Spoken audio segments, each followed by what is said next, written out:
तो आज हम पढ़ेंगे आदि ऐतिहासिक काल और सिंधु सभ्यता के बारे में। ठीक है, तो अभी तक हमने पढ़ा था कि इतिहास को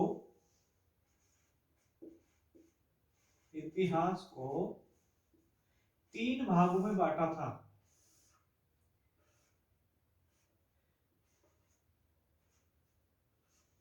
नंबर 1 प्रागैतिहासिक, नंबर 2 आद्यैतिहासिक, नंबर 4 ऐतिहासिक। ठीक है, 3 भागों में वर्गीकृत किया गया था। इतिहास के जनक कौन थे? हेरोडोटस। ठीक है, ये सब चीजें हम पिछली क्लासों में पढ़ चुके हैं। ठीक है, जो प्राग ऐतिहासिक काल है इसमें कौन सा काल आता है भैया? पाषाण काल। पाषाण काल, पुरापाषाण काल, मध्य पाषाण काल, नवपाषाण काल। ठीक है, इस काल के दौरान ज्यादातर जो है मानव जो था क्या था? आदि मानव की तरह था। ठीक है, और जो है नवपाषाण काल में बहुत ही ज्यादा क्रांति हुई। उसके बाद में बहुत सारे बदलाव हुए। ठीक है, और तांबे की जब नवपाषाण काल खत्म हो रहा था तो क्या किसकी कौन सी धातु की खोज होगी थी? तांबे की। ठीक है, तो ये तो इसमें इसकी क्या खासियत थी? तो इसमें हमें क्या मिले थे? इसके जो साक्ष्य थे पुरातात्विक थे सिर्फ। ठीक है, लिखित यहां कुछ भी नहीं मिला। लिखित में हमें यहाँ पे कुछ नहीं मिलता। जब लिखित नहीं मिला तो पढ़ने का तो मतलब ही नहीं, पढ़ा तो कुछ भी गया ही नहीं। ठीक है, तो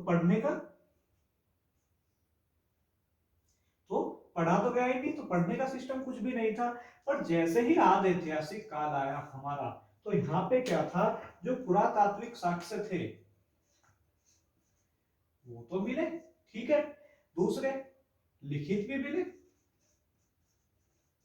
जैसे कि सिंधु घाटी सभ्यता या हड़प्पा सभ्यता में मिली थी। क्या थी? लिपि पढ़ी नहीं गई पर लिखित में मिली थी। पर कैसी थी इसकी खासियत? क्या थी? वो पढ़ी नहीं गई भैया,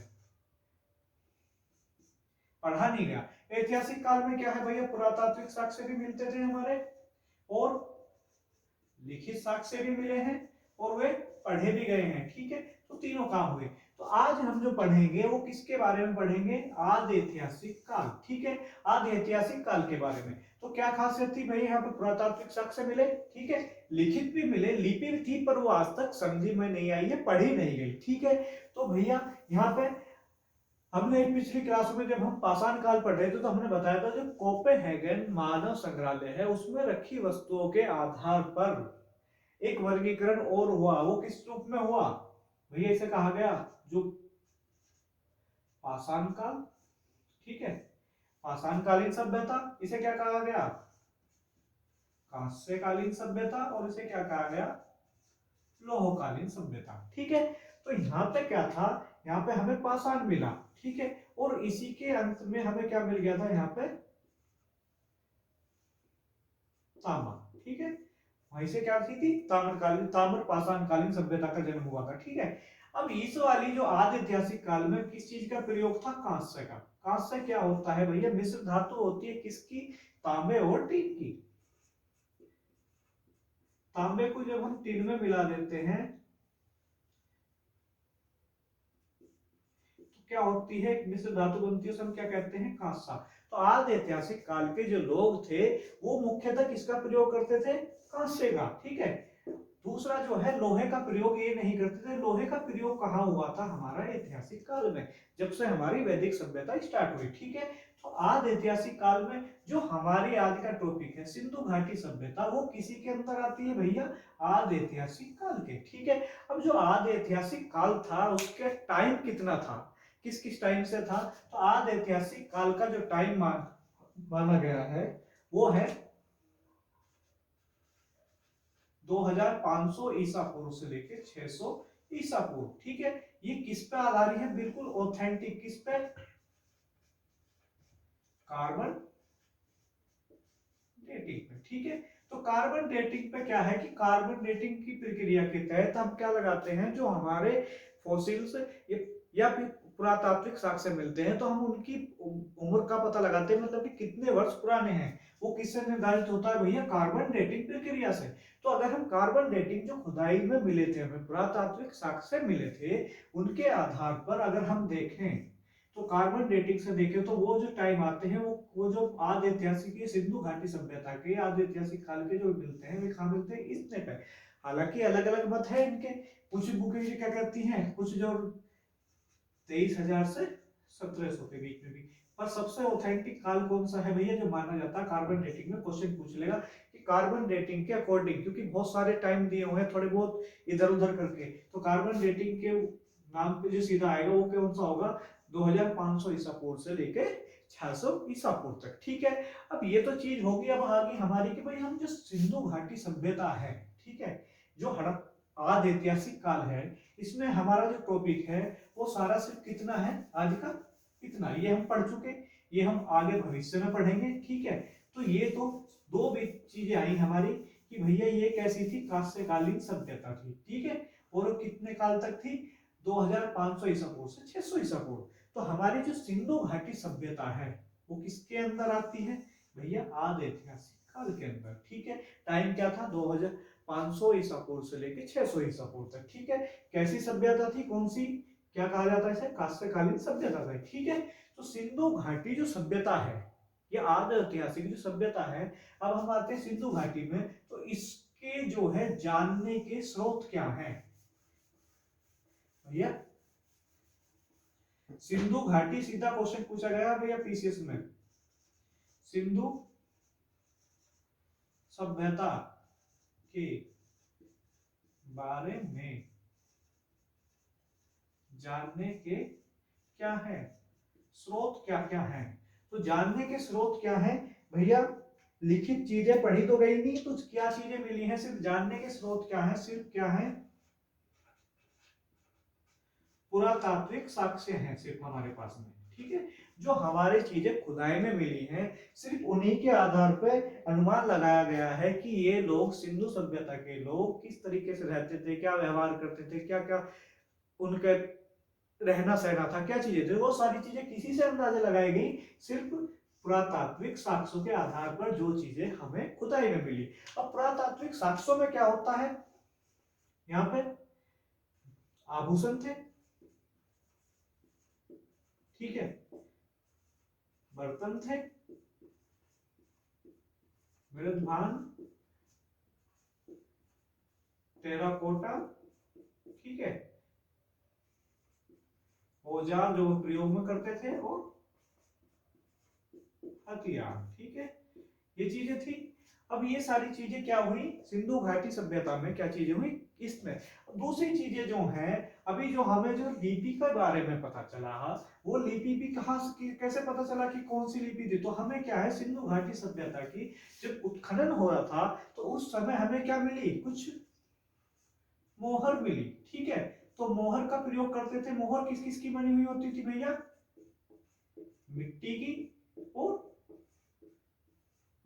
सैल खड़ी की। ठीक है, तो सैल खड़ी या मिट्टी की मोहरें बनी हुई थी, उन पे कुछ चित्र बने हुए थे, कुछ जो है, तो कुछ लिपि जो है ऐसी बनी हुई थी कि जैसे कोई लिखा हुआ हो, तो वो चीजें हैं। तो उन मोहरों पे, मोहरें कैसी होती थी? चकोर आकार की भी होती थी और गोलाकार भी। ठीक है, उन पे चित्र बने हुए थे, तो उससे उन्हें वो आज तक पढ़ा भी नहीं गया। तो वे चित्र जो हैं बने हुए थे, उन्हीं के आधार पे जो पता लगाया गया कि उनकी जो थी ये लिपि थी इनकी, वो कैसी थी? वो चित्रात्मक थी। ठीक है, मतलब कि वो जो लिपि थी उनकी चित्रात्मक थी, चित्र बना के वो अपनी बातों को व्यक्त करते थे, चित्रात्मक। कुछ कुछ चीजें जो है वर्णों का भी प्रयोग किया गया है। ठीक है, तो जब वर्णों का और चित्रों का प्रयोग किया गया, तो कैसी लिपि थी भैया? क्वेश्चन पूछा जाए उनकी सिंधु सभ्यता की लिपि कैसी थी? चित्रात्मक, या फिर क्या आ जाए इसके साथ में? भाव चित्रात्मक। भाव चित्रात्मक का मतलब क्या है? जैसे हम छोटे बच्चे को क्या है, हमें कोई बताना हो कि भैया एप्पल क्या है, तो हम उसका फोटो दिखाएंगे सेब का, उसे बता देंगे एप्पल। उसे मतलब नहीं है कैसा है, कैसा उसका स्वाद है, कहाँ मिलेगा कहाँ नहीं, पर उसने फोटो है, उसमें देख के पता पड़ गया एप्पल। तो वो किस तरीके से सीख रहा है? भाव से और चित्रों को देख के। तो वही जो लिपि है, जो वही चीजें क्या है, उसी को क्या कहा जाता है, भाव चित्रात्मक। तो उसमें वर्ण थे और क्या थे, चित्रों के थ्रू जो क्या करते थे, बातचीत होती थी, ठीक है।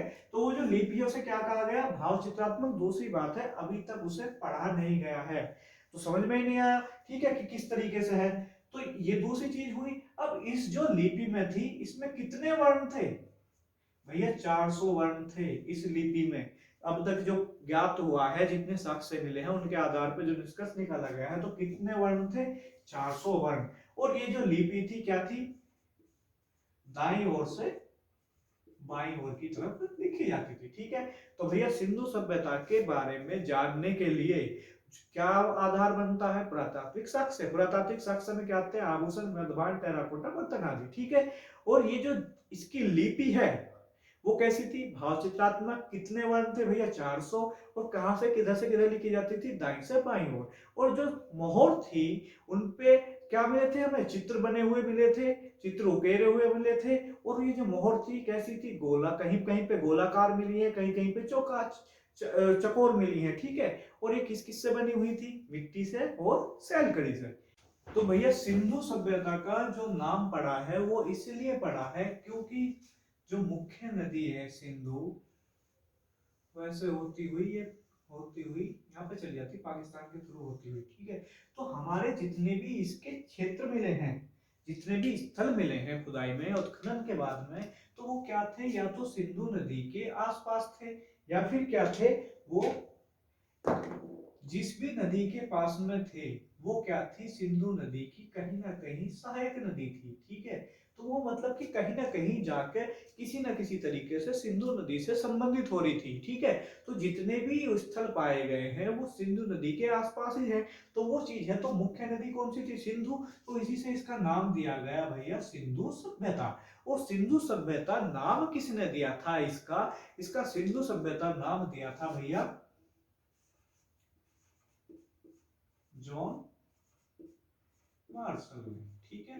भैया जॉन मार्शल ने नाम दिया था किसका, सिंधु सभ्यता का। किसने, इन्होंने क्या किया था भैया, इसका नामकरण। भैया क्वेश्चन पूछा गया है भैया, सिंधु सभ्यता का नामकरण किसने किया था, जॉन मार्शल ने। जॉन मार्शल कौन थे, उस समय क्या थे, पुरातात्विक विभाग के क्या थे, महानिदेशक, ठीक है। जो भारतीय पुरातात्विक विभाग था उसके क्या थे, महानिदेशक थे जॉन मार्शल। और उन्होंने नामकरण किया था क्या, सिंधु सभ्यता। किस आधार में किया गया था, क्योंकि ये जो किसके पास थे, सारे जो नगर थे वो सिंधु नदी के आसपास थे, ठीक है। अब ये तो हुआ, पर सिंधु सभ्यता की खोजबीन की शुरुआत कैसे हुई। तो सबसे पहले क्या हुआ कि चार्ल्स मेसन ने एक जानकारी दी कि अगर हम इस क्षेत्र को देखें, कहीं पे इस क्षेत्र में अगर देखें तो अनुभव, यहाँ पे खुदाई करें तो यहाँ पे कोई सभ्यता या कुछ ना कुछ चीजें मिलेगी। तो सबसे पहले तो उन्होंने क्या दी, जानकारी, ठीक है। और इसी जानकारी को, तो सबसे पहले जानकारी किसने दी सिंधु सभ्यता के बारे में, किसने दी, चार्ल्स मैसन ने। थी बताया कि भाई यहाँ पे अगर हम खुदाई करें, यहाँ पे खुदाई करी जावे तो क्या मिलेगा, एक सभ्यता मिल सकती है, कुछ चीज में कुछ ना कुछ मिलेगा। वे पूरी तरीके से कंफर्म नहीं थे कि क्या मिलेगा, पर उन्हें ये इतना था कि हाँ यहाँ पे कुछ मिलेगा अगर यहाँ पे खुदाई की जावे। तो जानकारी, क्वेश्चन ऐसा नहीं आएगा कि सिंधु सभ्यता की जानकारी किसने दी। तो आता है क्वेश्चन, आता है सिंधु सभ्यता का प्रथम मैसेज किसने दिया। क्या था क्वेश्चन भैया, सिंधु का प्रथम मैसेज किसने दिया, ठीक है। ये आता है क्वेश्चन इस टाइप से, ठीक है। तो भैया एक चीज है, ये मैसेज है और ये क्या है, मैसेज। अगर इसका नया जैसे बदल जाए तो दोनों चीज है, मैसेज मैसेज, ठीक है। तो मैसेज किसने दिया भैया, चार्ल्स मैसन ने। मैसेज भी क्या है, जानकारी। तो जानकारी करके क्वेश्चन नहीं पूछता, पूछता क्या है कि सिंधु सभ्यता का प्रथम मैसेज किसने दिया, ठीक है। तो मैसेज का मतलब वही है जानकारी। तो पहली तो चार्ल्स मैसन ने क्या किया, सिर्फ बता के खत्म उनका काम, उससे आगे उन्होंने कुछ नहीं कहा, बता दे कि हाँ अगर यहाँ पे खुदाई करें तो यहाँ पे क्या होगा, कुछ ना कुछ चीजें मिल जाएगी। फिर जो है आते हैं दूसरे नंबर पर, इंपॉर्टेंट है क्या, कनिंघम। ठीक है, कनिंघम को क्या कहा जाता है,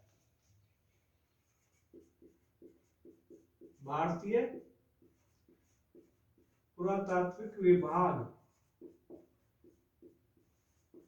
का जनक। ठीक है, ये बात है, ये इंफॉर्मेशन हमने क्या है, जब हम पाषाण काल पढ़ रहे थे, जब हम पढ़ चुके हैं। ठीक है, तो क्या कहा था, कनिंघम दोबारा बताने की जरूरत नहीं है। तो कनिंघम क्या था, कनिंघम जो थे इन्होंने क्या किया था, ये कौन थे, भारतीय पुरातात्विक विभाग के जनक कहा जाता है इन्हें। ठीक है, तो कनिंघम ने क्या किया, जब एक जानकारी मिली, किससे, चार्ल्स मैसन से एक मैसेज मिला कि अगर इस क्षेत्र में हम जाके खोजबीन करें, ठीक है, तो यहाँ पे कुछ मिलेगा।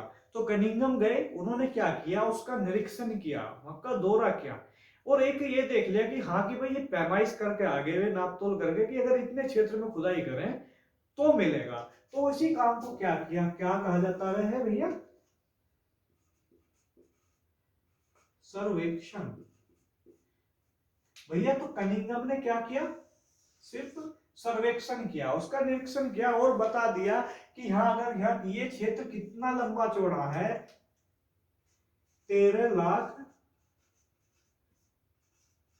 वर्ग किलोमीटर में फैला हुआ है ये क्षेत्र। ये लंबाई नहीं है भैया, ये क्या है, क्षेत्रफल, 13 लाख वर्ग किलोमीटर क्षेत्रफल में फैला गया है। ये सर्वेक्षण के आधार पर किसने बताया, कनिंघम ने। ठीक है, उसके बाद में जो हमारे उस समय के आते हैं जॉन मार्शल। ठीक है, जॉन मार्शल क्या थे उस समय, पुरातात्विक विभाग के क्या थे, पुरातात्विक विभाग के महानिदेशक। ठीक है, तो बड़े अधिकारी थे। तो भैया ये जानकारी कनिंघम ने आके किसने बताई, इन्हें, जॉन मार्शल ने। अब जॉन मार्शल जो अधिकारी हैं सबसे मैंने, वो जाकर खुदाई करेंगे नहीं, तो इन्होंने क्या कर दिया, इन्होंने भी आगे को आदेश पारित कर दिया कि जाओ भैया खुदाई करो। और ये आदेश किसे मिला, ये आदेश मिला दयाराम साहनी को। ठीक है, तो जो सिंधु सभ्यता की सर्वप्रथम उत्खनन या खुदाई करी थी, वो किसने करी थी भैया, दयाराम साहनी ने। उत्खनन जो किया था प्रथम बार, तो वो किसने करी थी, दयाराम साहनी ने। ठीक है, और दयाराम साहनी ने भी कौन सी करी थी कि पाकिस्तान के क्षेत्र में जाके यहाँ पे किसकी खुदाई की थी दयाराम साहनी ने, यहाँ पे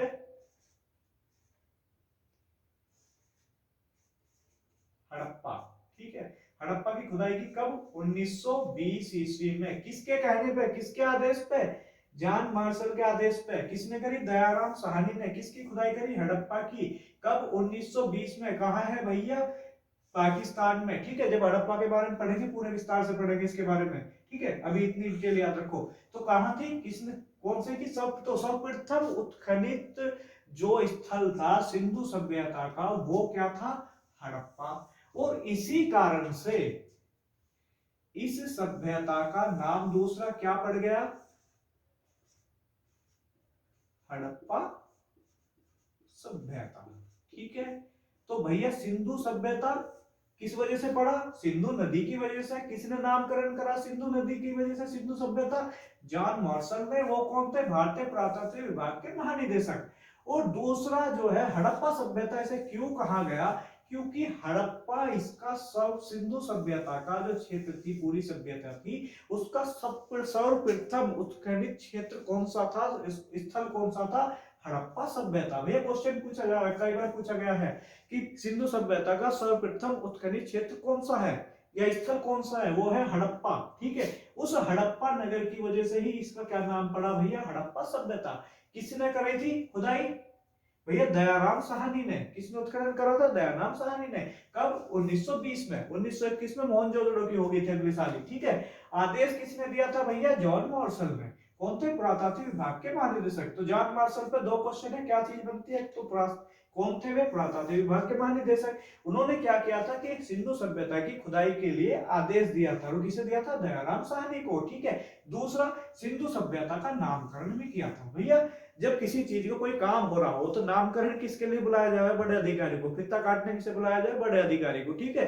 तो नामकरण किसने किया? जॉन मार्शल को, ठीक है। और खुदाई किसने करी भैया? दयाराम साहनी ने। मैसेज किसने दिया? जानकारी किसने दी कि यहाँ अगर खुदाई करी जाए तो कुछ ना कुछ मिलेगा, तो वो किसने करी थी भैया? चार्ल्स मैसन ने। और सिंधु सभ्यता का प्रथम, तो उसी को क्या कहा गया? सिंधु सभ्यता का प्रथम मैसेज, ठीक है। तो सिंधु सभ्यता का प्रथम मैसेज किसने दिया भैया? चार्ल्स मैसन ने। जब उन्होंने मैसन ने मैसेज दे दिया, उसके बाद में क्या गए? कनिंघम उसकी नपाई तुलाई कर गए, मतलब कि सर्वेक्षण किया। और कितना बताया भैया? 13 लाख वर्ग किलोमीटर में ये फैला हुआ है। तो कनिंघम ने क्या किया? सर्वेक्षण। कनिंघम ने आके भाई, जो जॉन मार्शल ने फिर उसके बाद में क्या किया? आदेश दिया किसको? दयाराम साहनी को, भैया हाँ जी खुदाई करो। और उन्होंने दयाराम साहनी ने 1920 में सर्वप्रथम किसकी खुदाई करी? हड़प्पा की। जो क्षेत्र कहाँ आता है भैया तुम्हारा? पाकिस्तान में आज के टाइम में, ठीक है।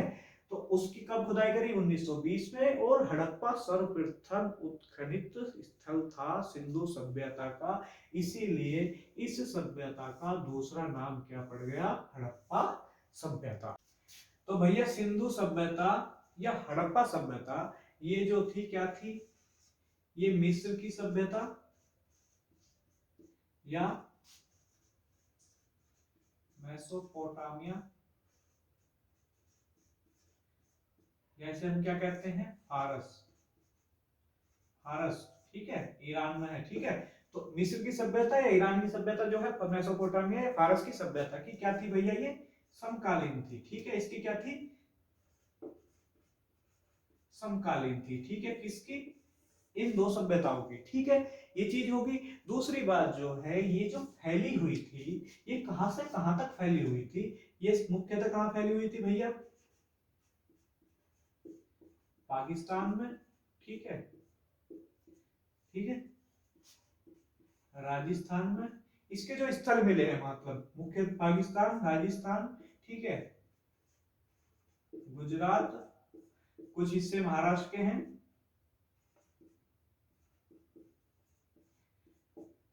कुछ हिस्से पश्चिमी यूपी के हैं। यूपी का मुख्य क्या है? पश्चिमी भाग, ठीक है। और कश्मीर, ठीक है। यहां तक ये सभ्यता फैली हुई थी, ठीक है। अब जब तक ये सिंधु सभ्यता आई तो मानव कैसा हो गया था? सभ्य। भैया हमने नवपाषाण काल में कह दिया था कि जो होमोसेपियस मानव है, आज का मानव है, जो विकसित मानव है, जो दिमाग से काम करता है, वो चीजें वो कब, उसका उदय कहाँ हो गया था? नवपाषाण काल में। ये तो नवपाषाण काल से भी बहुत बाद की सभ्यता थी। यहाँ तो आदमी ने क्या कर लिया था? पक्के मकान बनाने सीख लिए थे, सब चीजें, बहुत सारी चीजों में तरक्की कर ली थी। तो क्या चीज थी? एक तरीके से सीधी सी सिंधु सभ्यता कैसी थी भैया? सबसे इंपॉर्टेंट कैसी थी भैया? ये नगरीय सभ्यता थी, ठीक है। नगर, नगरों में रहते थे, नगरीय सभ्यता थी। इतने विकसित हो गए थे। तो ये चीज क्या था? मतलब कि मानव क्या हो गया था? सभ्य। सभ्य से मतलब क्या था कि उसके कुछ रीति रिवाज बन गए थे, कुछ तौर तरीके बन गए थे कि ऐसे हमें खाना पीना है, उसके तरीके बन गए थे, उसके उठने बैठने के, खाने पीने के, काम काज करने के तरीके बन गए थे। एक सभ्यता का मतलब क्या हो? मानव का सभ्य होना, ठीक है। तो सभ्य हो गया था। तो ये सभ्य क्या हुआ? तो कहां पर जाके हुआ? मानव जो सभ्य कहां हुआ भैया? सभ्य मानव कहां मिला? कहां जाके हुआ? एशिया में, ठीक है। एशिया में सभ्य मानव कहां हुआ? एशिया में जाके। पर मानव हम मिला कहां था भैया? हम पढ़ चुके हैं नवपाषाण काल में प्रथम मानव कहां मिला था? कहां मिला भैया? अफ्रीका, ठीक है। पर जो अफ्रीका में जो मानव मिला था, ये सभ्य नहीं था, ये कैसा था, आदि मानव था। ठीक है, वो सभ्य कहाँ हुआ, जब मानव का प्रवेश एशिया क्षेत्र में हुआ, तो एशिया में जाकर मानव कैसा हो गया, सभ्य। ठीक है, अफ्रीका में मानव सभ्य नहीं है। अब जैसे कोई बच्चा है, तो वो क्या है, पालने में रहता, छोटा बच्चा है, वो पालने में क्या है, पलता है। ठीक है, तो मानव तो इसीलिए से क्या कहा जाता है, मानव जाति का पालना। जहां मानव जाति की शुरुआत हुई, जहां मानव जाति विकसित हुई, तो मानव जाति की शुरुआत कहां से हुई थी भैया, अफ्रीका में। तो अफ्रीका को क्या कहा जाता है, मानव जाति का पालना। पर मानव सभ्य कहां बना, एशिया में। तो इसीलिए क्या कहा जाता है, इसे एशिया क्या कहा जाता है, सभ्यता का पालना। ठीक है, तो इसे क्या कहा जाता है, तो मानव जाति का पालना क्यों कहा जाता है अफ्रीका को, क्योंकि मानव के प्रथम साक्ष्य कहाँ मिले थे, अफ्रीका में। मानव की शुरुआत कहां से हुई थी, अफ्रीका से। मानव की जो शुरुआत है, तो इसलिए उसे क्या कहा जाता है, मानव जाति का पालना। पर सभ्य मानव कहाँ हुआ, आके एशिया में। एशिया के क्षेत्र में आके मानव सभ्य हुआ, तो एशिया को क्या कहा जाता है, सभ्यता का पालना। ठीक है, तो इन दोनों में भैया सेम से होते, कंफ्यूज मत होना, बिल्कुल इनका डिफरेंस समझ में आ। भैया जो हमारी सभ्यता थी कहां फैली हुई थी भैया, पाकिस्तान में। ठीक है, राजस्थान में, पश्चिमी यूपी में, कश्मीर में, और जो है महाराष्ट्र में। तो लगभग ये क्या था, ये क्षेत्र था कुछ कुछ, अगर हम अंदाजा लगाए थोड़ा सा। ठीक है, तो इस क्षेत्र में ये फैली हुई थी। ठीक है, तो अब जो है, अगर हम बात करें कि भैया सबसे ज्यादा क्वेश्चन पूछा जाता है किस चीज पे, कि भैया इसका पूर्वी छोर क्या था, पश्चिमी छोर क्या था, उत्तरी छोर क्या था, दक्षिणी छोर क्या था। तो इसका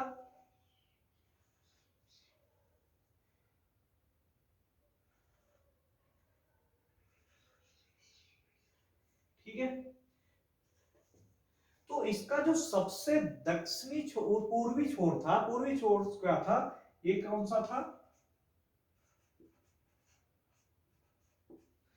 सूत्का गैंडोर। भैया ये कहाँ है, सूत्का गैंडोर कहाँ है भैया, पाकिस्तान में है। कहाँ, किस नदी के किनारे है भैया, ये दास नदी के किनारे है। ये कहाँ, सूत्का गैंडोर। ठीक है, दास नदी के किनारे है। और कौन सा है ये, सबसे सबसे पश्चिमी भाग, क्या है, पश्चिमी, जो सबसे पश्चिमी बिंदु है, जो सबसे पश्चिमी स्थल है, तो ये कौन सा है, पश्चिमी स्थल कौन सा है भैया इसका, सूत्का गैंडोर। कहाँ है ये, पाकिस्तान में है। और किस नदी के किनारे है, दास नदी के किनारे है। जो सबसे उत्तरी उत्तरी छोर जो है, अगर हम इस सभ्यता का देखें, सबसे उत्तरी छोर, ठीक है, वो कहाँ है, वो कौन सा है, उस जगह का नाम क्या है भैया, मांडा।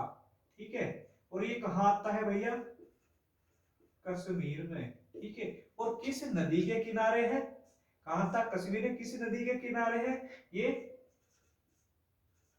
चिनाब नदी के किनारे। ठीक है, कहाँ है, चिनाब नदी के किनारे है, कश्मीर में है। और नाम क्या है जगह का, मांडा। कौन सा छोर, उत्तरी छोर। अगर हम बात करते हैं पूर्वी छोर की,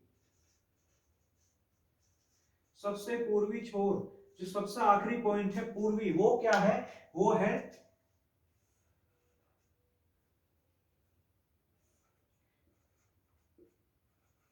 आलम, से लिखें, क्या है वो, आलमगीरपुर। आलमगीरपुर कहाँ है भैया, मेरठ जिले में आता है। ठीक है, कहाँ, यूपी में। कहाँ है, मेरठ जिले में। और कहाँ है, यूपी में। और नदी कौन सी है, किस नदी के किनारे है, हिंडन नदी के किनारे पे पड़ता है। ठीक है, तो कहाँ आता है, आलमगीरपुर है। कहाँ है, मेरठ में। और सबसे उत्तरी कौन सा है भैया, मांडा है। कहाँ है, कश्मीर में। ठीक है, और सबसे पश्चिमी जो है, सूत्का गैंडोर है। कहाँ है, पाकिस्तान में। ये किसके नदी के, दास नदी के। अब जो आता है, जो हमारा सबसे दक्षिणतम बिंदु आता है, वो कौन सा है, वो है भैया हमारा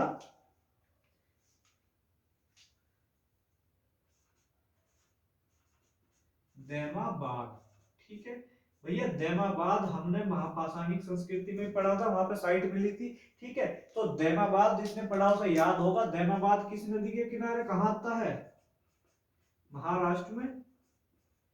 और किस नदी के किनारे है भैया? ये इंपॉर्टेंट पॉइंट है, परवरा। भैया परवरा नदी के किनारे आता है। पर कभी कभी क्वेश्चन में क्या पूछा जावे, दैमाबाद को बता दिया जावे, कुछ बच्चों ने पढ़ा भी होगा कि ये कहाँ है, किसके? गोदावरी नदी के किनारे है। तो ऐसा कैसा है? तो भैया इस कंफ्यूजन को खत्म करो। परवरा क्या है? गोदावरी की क्या है? सहायक नदी है। परवरा किसकी सहायक नदी है? गोदावरी की। तो अगर परवरा लिखा हुआ आ रहा है ऑप्शन में तो टिक कहाँ लगाओगे? परवरा पे। ठीक है, पर कभी कभी क्वेश्चन में क्या है, परवरा देखे गोदावरी पूछ लिया जाए तो क्या है? परवरा क्या है? सहायक नदी है गोदावरी की। तो फिर क्या लगाओगे? गोदावरी। ठीक है, तो सबसे भैया पूर्व पश्चिमी भाग कौन सा है भैया? सूत्रा गेंडोर पाकिस्तान में है, किसमें? बलूचिस्तान के क्षेत्र में आता है। कौन सी नदी के किनारे है? दास नदी के किनारे। उत्तरी छोर कौन सा है भैया? मांडा है। कहाँ है? कश्मीर में है, चिनाब नदी के किनारे। और जो सबसे पूर्वी छोर है, सबसे पूर्वी स्थल जो मिला है वो कहाँ मिला है तुम्हारा भैया? आलमगीरपुर। कहाँ है? मेरठ में, यूपी में। ठीक है, किस नदी के किनारे? हिंडन नदी के किनारे। और सबसे जो दक्षिणतम बिंदु जो मिला है वो क्या है तुम्हारा? दैमाबाद। और कहाँ है भैया? ये महाराष्ट्र में है। और कौन सी नदी के किनारे है? परवरा नदी के किनारे। और परवरा किसकी सहायक नदी है? गोदावरी नदी की। और गोदावरी नदी की सहायक नदी है, तो इसीलिए कभी कभी एग्जाम में पूछ लिया जाता है, क्योंकि कि किसके पास में है? दैमाबाद गोदावरी में भी। ठीक है, तो इसमें कंफ्यूजन होने की जरूरत नहीं है, कंफ्यूज होने की। अब अगर हम इन पॉइंटों को ध्यान से देखें, ये और ये आपस में मिल गए भैया। जो आलमगीरपुर थोड़ा सा बाहर रह जाए तो इसको कोई भी इतना ध्यान मत दो। ठीक है, तो क्या चीज है, अगर हम इस क्षेत्र को देखें और इसे देखें तो ये क्या बन रहा है? एक ट्राइंगल बना रहा है। ठीक है, तो सारा जो क्षेत्र है इस ट्राइंगल के आसपास, ये इस ट्राइंगल के अंदर ही है। तो हमारी सिंधु सभ्यता कैसी थी भैया? त्रिभुजाकार। ठीक है, तो सिंधु सभ्यता कैसी थी? कैसे आकार की थी? त्रिभुजाकार में। ठीक है, तो सिंधु सभ्यता कैसी थी हमारी? त्रिभुजाकार। अब ये चीज तो होगी कि सिंधु सभ्यता कैसी थी हमारी? त्रिभुजाकार। अब जो ये थी इसकी कुछ हम अगर विशेषताएं पढ़ें तो सबसे पहली ये कैसी थी भैया? सिंधु सभ्यता कैसी थी भैया? नगरीय। ठीक है, शहरी सभ्यता थी। ठीक है, शहरी सभ्यता थी। कभी ये कह दो कि ग्रामीण है, ग्रामीण सभ्यता थी। कौन सी? वैदिक सभ्यता या कौन सी? आर्य सभ्यता। तो सिंधु सभ्यता कैसी थी भैया? तुम्हारी नगरीय सभ्यता थी। ठीक है, सिंधु सभ्यता कैसी थी? नगरीय सभ्यता थी। ठीक है, और कैसी थी रचना में? त्रिभुजाकार। नंबर एक, नगरीय थी। तो नगरीय थी। तो दूसरी सबसे इंपॉर्टेंट दूसरी चीज थी, ये जो इसके जो शहर मिले हैं वो क्या थे? वो उनके चारों तरफ एक दीवार पाई गई है, बड़ी सी पक्की ईंटों की दीवार। मतलब कि दीवार है, उसमें एक रास्ता है। तो वो क्या करते थे, एक तरीके से जो भी शहर होता था उसे क्या था? दीवार से घेर लेते थे। मतलब कि दीवार से घेरने का मतलब क्या करते थे वे? दुर्गीकृत करते थे। ठीक है, दुर्गीकृत करना मतलब कि घेराबंदी करके रखना। जैसे दुर्ग होते, महल होते, उनके चारों तरफ दीवार होती है, इसी तरीके से हर शहर को वो क्या करते थे, हर जो इस तरह जितने भी मिले हैं सबके चारों तरफ क्या मिली है? दीवार मिली है। ठीक है, वो अलग बात है कि चौहंदड़ों में जो क्या है, दीवार नहीं थी। वो सब चीजों का अपवाद है, बाद में पढ़ेंगे। वहां सड़क भी टेढ़ी मेढ़ी थी, सारी चीजों का अपवाद था वो। ठीक है, तो वो चीजें हैं। पर नहीं तो क्या थी, सब में दुर्ग मिला था। तो नगरी नगरीय व्यवस्था थी। और दूसरी कैसी थी भैया? वो दुर्गीकृत। ठीक है, मकान कैसे बने हुए थे भैया? मकान थे भैया पक्की ईंटों के। ठीक है, पक्की ईंटों के मकान बने हुए थे। ठीक है, घर कैसे थे? पक्की ईंटों के बने हुए थे। और ये चीजें, दूसरी चीजें क्या थी, जो ये जो शहर था इसके अंदर जो थे इतनी सुव्यवस्थित शहर था कि इसकी सड़कें क्या थी? साफ सुथरी होती थी। सबसे पहले क्या है, चौड़ी। सबसे चौड़ी जो सड़कें में आई गई है, चौड़ी तो सारी शहर उसकी थी, पर सबसे चौड़ी जो उनमें से भी चौड़ी, सबसे चौड़ी सड़कें कहाँ की थी, तुम्हारी मोहनजोदारो की। ठीक है, तो चौड़ी सड़कें थी, साफ सड़कें थी। ठीक है, सबसे सड़कों की खासियत कैसी थी कि ये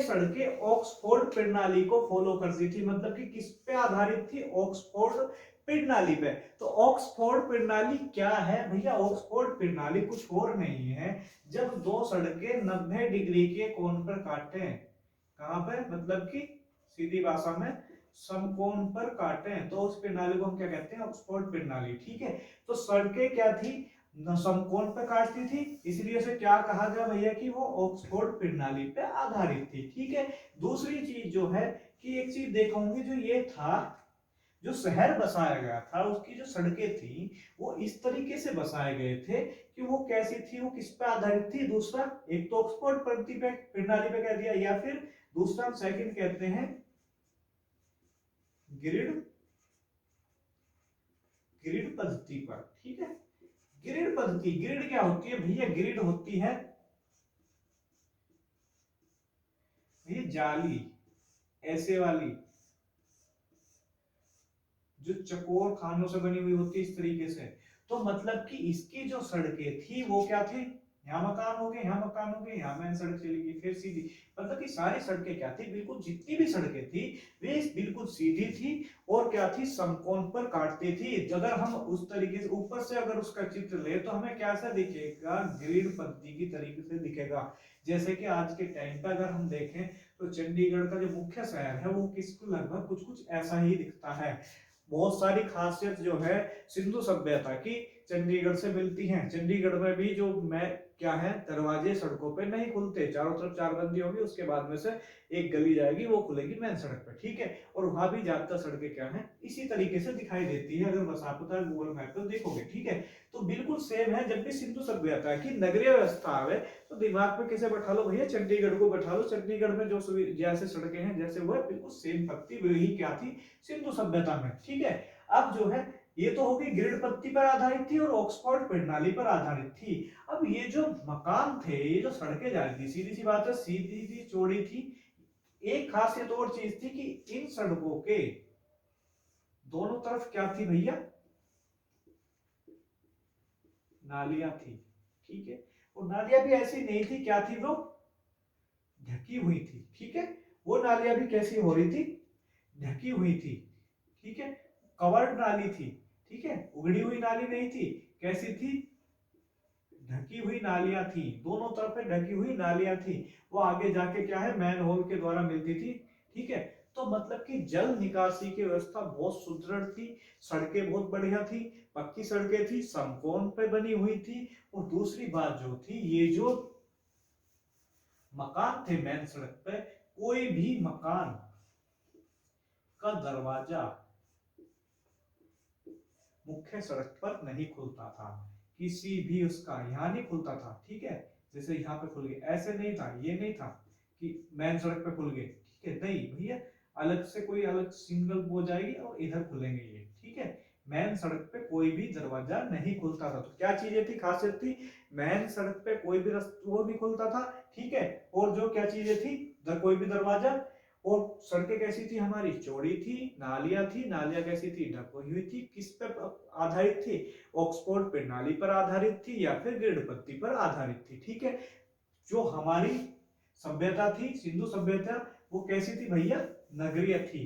ठीक है, नगरीय सभ्यता थी, सारे जो नगर थे वो कैसे थे, सारे जो स्थल हैं वे कैसे थे, नगरीय। और कैसे थे, दुर्गीकृत, चारों तरफ से दुर्ग से घेरा बना दिया जाता था, मकान कैसे थे, पक्के थे। ठीक है, अब जो ये चीजें थी, जो सिंधु घाटी सभ्यता के लोग थे वो क्या करते थे भैया, क्या करते थे, कृषि भी करते थे, व्यापार भी करते थे। ठीक है, तो कृषि करते थे, व्यापार करते थे, ठीक है। तो कृषि जो है, कृषि के साक्ष्य कहाँ मिले थे, हमारे कालीबंगा में मिले थे, आगे जाके पढ़ेंगे खूब, ठीक है। तो कृषि के साक्ष्य व्यापार के कहाँ मिले थे भैया, कैसे पता पड़ा कि ये व्यापार करते थे, वो भी भारी देशों से, ठीक है। तो व्यापार भारी देशों से इस तरीके से पता पड़ा कि जो मोहर थी भैया, जो यहाँ की सिंधु सभ्यता की मोहर थी, वो तो कहाँ मिली भैया, ईरान, मतलब कि फारस में, ठीक है। और जो फारस की मोहर थी वो कहाँ मिली भैया, सिंधु सभ्यता के नगर लोथल में, ठीक है। लोथल कहाँ है भैया, गुजरात में। और गुजरात में भी ये क्या है, एक बंदरगाह है, ठीक है। जब बंदरगाह पे किसी दूसरे देश की मोहर मिली तो सीधी सी मतलब क्या है, वो व्यापार करते थे। और कैसे करते थे भैया, पानी के थ्रू भी करते थे और कैसे, जमीन के थ्रू भी। तो पानी के थ्रू, जब यहाँ पे बंदरगाह था समुद्र के किनारे वाला, तो ईरान की जो मोहर थी वो कहाँ मिली, लोथल में, गुजरात में। और जो सिंधु सभ्यता की मोहर थी वो ईरान पे। ये किस चीज को साक्ष्य दिखाते हैं कि ये किस चीज का प्रमाण था कि ये आपस में क्या है, व्यापार करते थे ये देश, और विदेशी व्यापार चलता था। जब व्यापार चलता था तो क्या चीज था, तो सिंधु घाटी सभ्यता में कृषि भी थी, ये सब चीजें थी। तो एक चीज है जो इंपॉर्टेंट है बतानी, कि यहाँ पे अलग अलग जगह से आकर लोग बस गए थे भैया, विकसित था, सीधी सी बात है। आज भी देखो गांव से क्या हो, शहर की तरफ को पलायन हो है, रोजगार की तलाश में, अच्छे जीवन की तलाश में। तो अलग अलग जगह से क्या थे, लोग बसे थे। अब इस चीज के साक्ष्य क्या मिले हैं, क्योंकि यहाँ पे जो है इनके रीति रिवाज कुछ अलग थे। क्यों है, क्योंकि यहाँ पे कुछ लोग तो क्या कर रहे थे, दफनाने की, मतलब जो अंतिम संस्कार की प्रक्रिया थी वो अलग अलग थी। कुछ जगह पे ये दफनाया जा रहा था, ठीक है, ठीक है। कुछ जगह पे जलाने की प्रथा थी, कुछ जगह पे क्या था कि जला दिया और फिर बाद में क्या है, अस्थियों को क्या कर दिया, कलश में रख दिया। कलश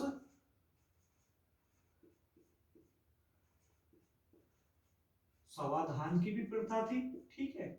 और कुछ कुछ जगह पे ऐसी भी प्रथा थी कि कंकाल को पहले जो क्या कर दिया, ऐसे ही छोड़ दिया, जब जो है जानवर उन्होंने खा लिया तो वही जो उसकी अस्थि बची उन्हें जाके उन्हें कहीं पे दफना दिया, ठीक है, या गाड़ दिया, ठीक है। तो क्या चीज है, तो मतलब कि जब एक ही सभ्यता में इतनी सारे रीति रिवाज हो तो ये किस बात को इंगित करता है, कि ये इस बात के साक्ष्य थे कि अलग अलग जगह के लोग थे, वो क्या है, जो व्यापार की वजह से आए हो या नगर के विकसित होने की वजह से आए हो, तो वो आपस में रहते थे। और क्या होता था फिर इसमें, वो आपस में फिर मिलजुल के रहने लग गए वहीं पे। तो क्या चीज थी, अलग अलग जगह के लोग थे और वो क्या थे, यहाँ पे आके रहते थे। भैया मोहनजोदड़ो पिक्चर देखी होगी, किस पे है, सिंधु सभ्यता पे ही है, मोहनजोदारो, ठीक है। दूसरी जो है अमीश त्रिपाठी की एक बहुत फेमस पुस्तक है, मेलुहा के मृत्युंजय, ठीक है। मेलुहा के मृत्युंजय किसकी है भैया, बहुत फेमस पुस्तक है, अमीश त्रिपाठी, ठीक है। अमीश की पुस्तक है कौन सी, मेलुहा के Mrityunjay, the immortal of Meluha, ठीक है। तो ये किस पे आधारित थी भैया, ये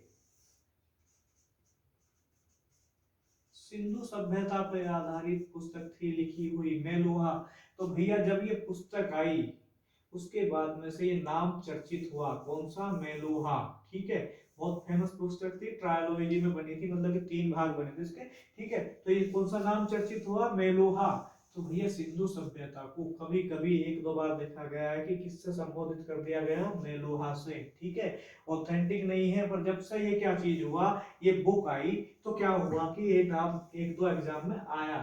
तो भैया इसे भी दिमाग में रख लियो, मेलुहा के Mrityunjay the mortal of Meluha किसकी पुस्तक है, अमीश त्रिपाठी की, बहुत फेमस है, बेस्ट सेलर पुस्तक रही थी, ठीक है। तो ये सारी चीजें होगी। तो ये तो हुआ कि यहाँ पे क्या है, अलग अलग जगह के लोग आके रह रहे थे, ठीक है। और वो आपस में क्या हुआ, फिर साथ में रहने लगे। जो इनका परिवहन का साधन था, नगरीय व्यवस्था थी, सब चीज थी, जो परिवहन का साधन था जिसमें अपना ये माल ढुलाई करते थे, परिवहन करते थे, वो क्या था?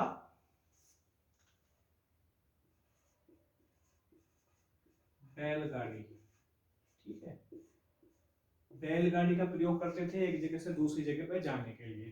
तीसरी बात जो है, इसमें कुछ उत्पाद, कुछ चीजें ऐसी मिली हैं कि वो इस तरफ को इशारा करते थे कि क्या था? श्रृंगार की वस्तुएं मिली हैं। तो इन्हें क्या चीज का शौक था? आभूषण मिले हैं।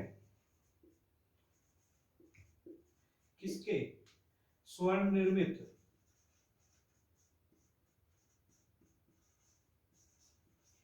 ठीक है, तो स्वर्ण निर्मित आभूषण, चांदी से निर्मित आभूषण, ये चीजें मिली हैं। तो वो क्या थी? चीजें थी, मनके मिले हैं, मनके गले में पहनने वाले। ठीक है, तो इस तरीके के तो वो किस चीज को दिखाते हैं कि सौंदर्य के तरफ क्या था? सौंदर्य बोध था। ठीक है, तो उपासना करते थे ये मातृ देवी की। ठीक है, मातृ देवी की मूर्ति मिली है उससे। तो दूसरा, पशुपति शिव। भैया पशुपति शिव की पूजा करते थे। ठीक है, तीसरा क्या करते थे? ये जो इसमें से पशुपति शिव की जो पूजा करते थे, तो पशुपति शिव क्या था? मोहनजोदड़ो में ये दोनों चीजें मोहनजोदड़ो में मिली थी। पूजा पाठ का जितना भी सामान है, वो चीजें मिली है, वो मोहनजोदड़ो में मिली है। ठीक है, तो माता देवी की या पशुपति शिव की जो मूर्तियां मिली हैं, ये मोहर पर बनी हुई आकृति, इनकी मूर्ति मिली थी, और मोहर पर बनी हुई आकृति मिली थी क्या चीज की? पशुपति शिव की। ठीक है, तो उसमें क्या था? एक तरफ हाथी है इनके, एक तरफ क्या है? चीता बना हुआ है। ठीक है, और बीच में एक योगी है। योगी बैठा है किसकी? ध्यान की मुद्रा में। ठीक है, योगी ध्यान की मुद्रा में बैठा, उसके क्या है भैया? 3 मुख हैं। 3 मुख हैं, बड़े अजीब से। तो क्या चीज हुआ? तो ये जो चीज है, ये दर्शा रही है, जो योग की मुद्रा है, कि ये क्या है, कि किस चीज की है? ये शिव की है। अब ये पशुपति क्यों कहा गया? क्योंकि इनके आसपास क्या है? पशु हैं बने हुए। तो क्या चीज है कि मतलब कि ये जो योगी है, योगी की कहीं कहीं से ये भी कहा जाता है कि योगी की मूर्ति कहां से मिली। ठीक है, मूर्ति योगी के साथ उसके मूर्ति के ये, तो वो कहाँ है? वो यही है, पशुपति शिव या रुद्र शिव भी कहा गया। ठीक है, तो तीनों नाम किनके हैं? इन्हीं के। ठीक है, तो इन्हें क्यों कहा गया? क्योंकि इनके पास में जानवर बने हुए हैं। तो एक ऐसा अनुमान लगाया गया कि ये जो यहाँ के सिंधु सभ्यता के लोग थे, वो क्या मानते थे? इन्हें अपने जानवरों का क्या मानते थे? रक्षक, मतलब पशुपति। तो इन्हें क्या है? तो इसे इन्हें क्या कहा गया? पशुपति शिव। तो आराधना किसकी करते थे भैया? ये मातृ देवी की और पशुपति शिव की। साथ ही साथ में कुछ पेड़ पौधों की भी भैया करते थे। कैसे? जैसे पीपल हुआ, तुलसी हुआ, महुआ, नीम। ठीक है, इनके जो है, इनके चित्र भी मिले हैं। ठीक है, और इनकी ये क्या करते थे? उपासना करते थे। अब ये चीजें होगी। ठीक है, अब इसी के साथ साथ में ये तो हो गई उपासना की। ठीक है, और पर एक चीज है, ये जो मूर्ति मिली है माता देवी की, तो क्या मतलब था कि इनके पास में क्या हो गया था? ये मूर्ति पूजा तो करते थे क्योंकि यहाँ मूर्ति मिली है, पर पूरी सिंधु सभ्यता में कहीं भी मंदिर के साक्ष्य नहीं मिले। भैया मूर्ति मिली है, तो इसका मतलब क्या है? मूर्ति पूजा तो थी सिंधु सभ्यता में, पर कहीं भी मंदिर के साक्ष्य नहीं मिले हैं। इंपॉर्टेंट बात है, मूर्ति पूजा थी पर मंदिर के साक्ष्य नहीं मिले थे। किसकी से उपासना करते थे? माता देवी और पशुपति शिव की। पशुपति शिव के क्वेश्चन पूछा जा रहा है, क्या है? एक तरफ हाथी बना हुआ, एक तरफ चीता बना हुआ। ठीक है, योगी की मुद्रा में बैठे हुए हैं। ठीक है, ठीक, बाकी जो चीजें हैं कौन से? उनके पीपल, तुलसी, महुआ, नीम, इनकी क्या करते थे भैया? ये उपासना करते थे। भैया इनके जो मृद भांड थे, वो कैसे थे? वो मृद भांड बनाते थे, पहली बात क्या थे? चाक पे बनाते थे। ठीक है, और कैसे बनाते थे? वो क्या करते थे? मिट्टी में क्या मिला देते हैं? रेत। भैया जब मिट्टी को रेत में मिलाया जाता है, उसे पकाया जाता है, तो वो क्या हो जाता है? वो कैसा रंग हो जाता है उसका? हल्का लाल, पूरा लाल नहीं होता, हल्का लाल, या इसे हल्के लाल को हम क्या कहते हैं, भूरा लाल। ठीक है, भूरा लाल, हल्का लाल, और एक भी आता है। ठीक है, तो अब ये जो मृद भांड बन के तैयार हुआ, ठीक है, हल्का लाल, तो ये क्या था, हल्का हल्का लाल था। इसमें ये क्या काम करते थे, ऊपर की तरफ इस पे लाल लेप कर देते थे।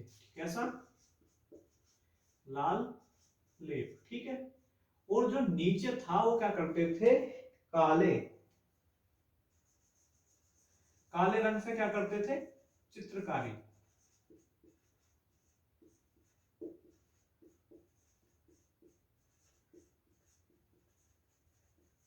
तो इनके मृदभांड कैसे थे भैया, लाल काले रंग के चित्रित मृदभांड थे। ऊपर से लाल थे और नीचे काले रंग की क्या होती थी, चित्रकारी होती थी। ये जो लाल रंग कैसा बनता था, मिट्टी में क्या मिलाते थे भैया, रेत, और रेत को जब पकाते तो कैसा होता था, भूरा लाल, उसके ऊपर लाल रंग का लेप लगाते थे और नीचे की साइड में क्या करते थे, काले रंग की चित्रकारी। तो ये इनके मृदभांड थे। ठीक है, अब जो आता है हमारे पास में कि भैया जो मोहर थे, इसमें कौन सा पशु दर्शा गया, किसके चित्र मिले हैं, किस किसके चित्र मिले हैं, तो हमें किस किसके मिले भैया, हाथी के। ठीक है, जो चित्र मिले हैं मोहरों पे या किसी या चित्रकारी बनी हुई टेराकोटा पे, तो क्या हुआ, हाथी, गैंडे के। ठीक है, हाथी के मिले, गैंडे के मिले हैं, बाघ के मिले हैं,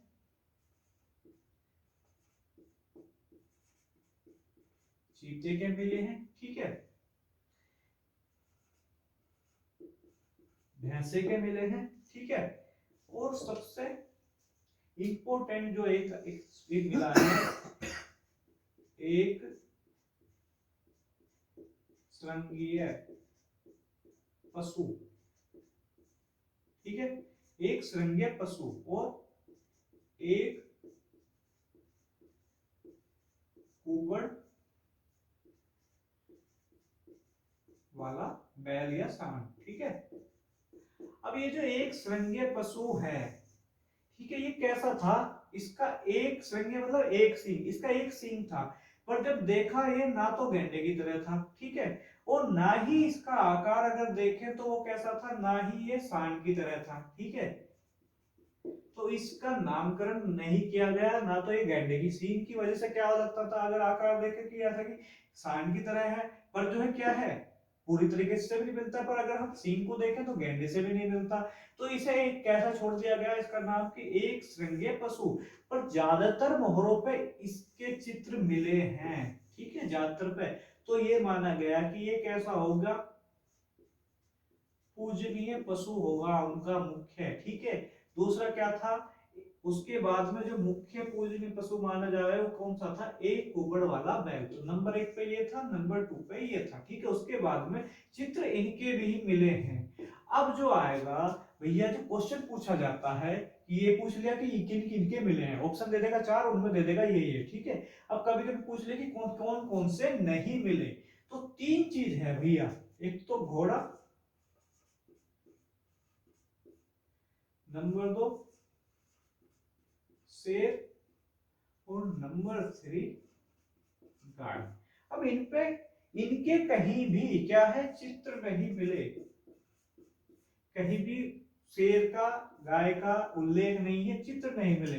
भैया घोड़े का चित्र नहीं मिला, पर क्या मिला है इसका, सिर्फ कंकाल। कहा, गुजरात के क्षेत्र में, तो इसका क्या मिला है, सिर्फ कंकाल मिला है। कहा, सूरकोटदा।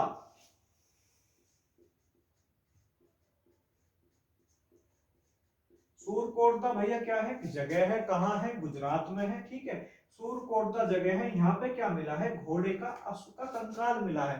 बाकी कहीं भी किसी भी मोहर पे किसी भी चित्र में घोड़े का जिक्र नहीं है।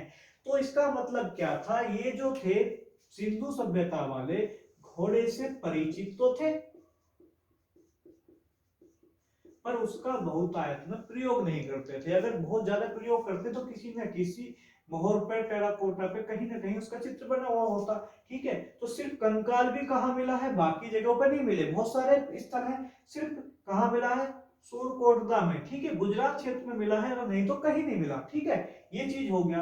अब जो आता है, जो शेर क्यों प्रमुख हो जाएगा भैया, जानवर तो 1000 है, पता नहीं कितने हैं, पर शेर के इन्हीं चारों पे क्वेश्चन क्यों बनता है? तो इसका क्वेश्चन बनने का तो कारण क्यों हुआ, क्योंकि इसका कंकाल मिला, और वो भी एक जगह पर, चित्र नहीं मिला, तो ये इंपॉर्टेंट इसलिए हो गया, इस पे बार बार क्वेश्चन इसलिए पूछा जा रहा है। अब जो शेर है भैया, शेर है, अगर आप इन दोनों की पे निगाह डालो, बाघ और चीता, तो भैया कंबाइन होने के लिए क्या हो चाहिए, शेर, बाघ चीता शेर। पर जो है बाघ के तो भैया चित्र मिले, ठीक है, और चीता तो जो है हमें अभी बताया कि बहुत इंपॉर्टेंट है, क्या है, पशुपति शिव की साइड में थे, बिल्कुल चीता का चित्र बना हुआ, ठीक है। तो बाघ भी था, चीता भी था, तो कौन सा बचा, शेर, तो क्या ही पूछा जाए कि कौन सा नहीं था, किसके बारे में कहीं जिक्र नहीं है, कहीं साक्ष्य नहीं है, किसके नहीं है भैया, शेर के। अब जो आता है गाय, गाय का जो क्वेश्चन पूछा जाता है भैया, बार बार पूछा जाए, मोस्ट इंपोर्टेंट, कभी क्वेश्चन में इसे रख दे, कभी इसे रख दे ऑप्शन में, कभी इसे रख दे, ठीक है। तो गाय इसलिए किया जाता है क्योंकि जो सिंधु सभ्यता थी या हड़प्पा सभ्यता थी, इसके तुरंत बाद कौन सी आई भैया, हमारी वैदिक सभ्यता।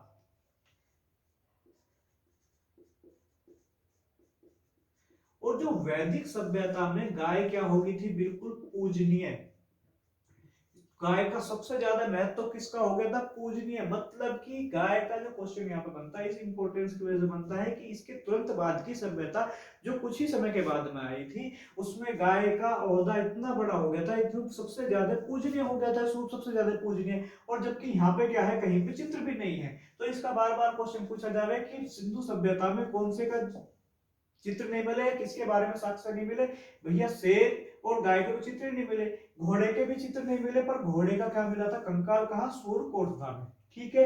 ये सारी चीज होगी। अब आती है हमारे पास में कि भैया ये क्या चीज थी, एक दो क्वेश्चन है, क्वेश्चन याद आ रहा है कि भैया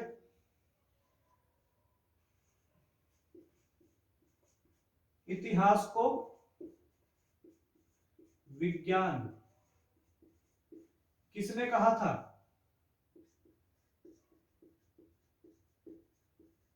भैया किसने कहा था,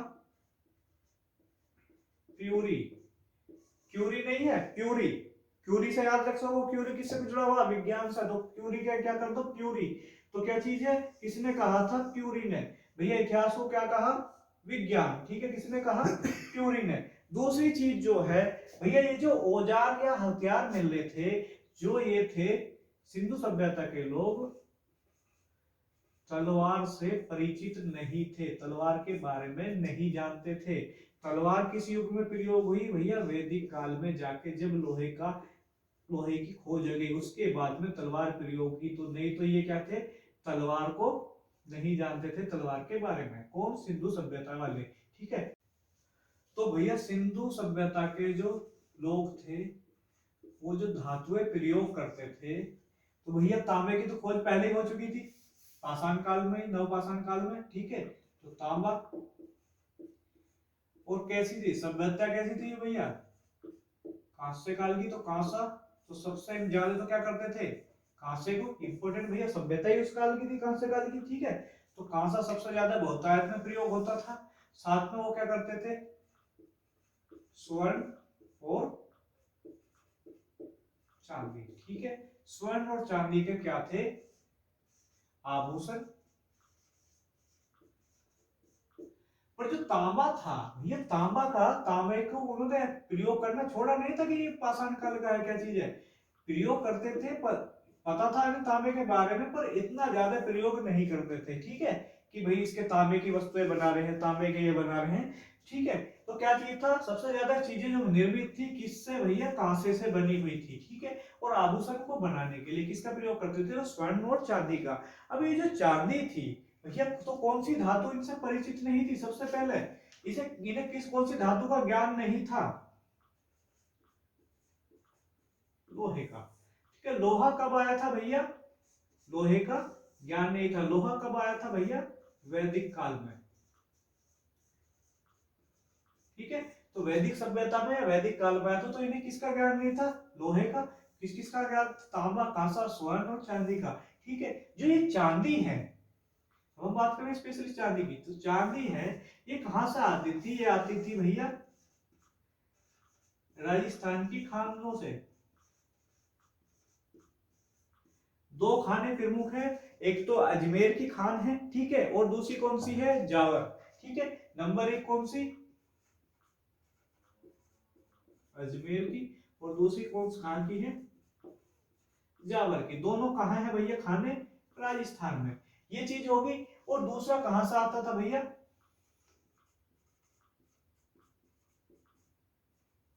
अफगानिस्तान और ईरान। अफगानिस्तान और ईरान से मुख्यतः इनमें से कहां आता था, कहां जाता था भैया? हड़प्पा और मोहनजोदारो में,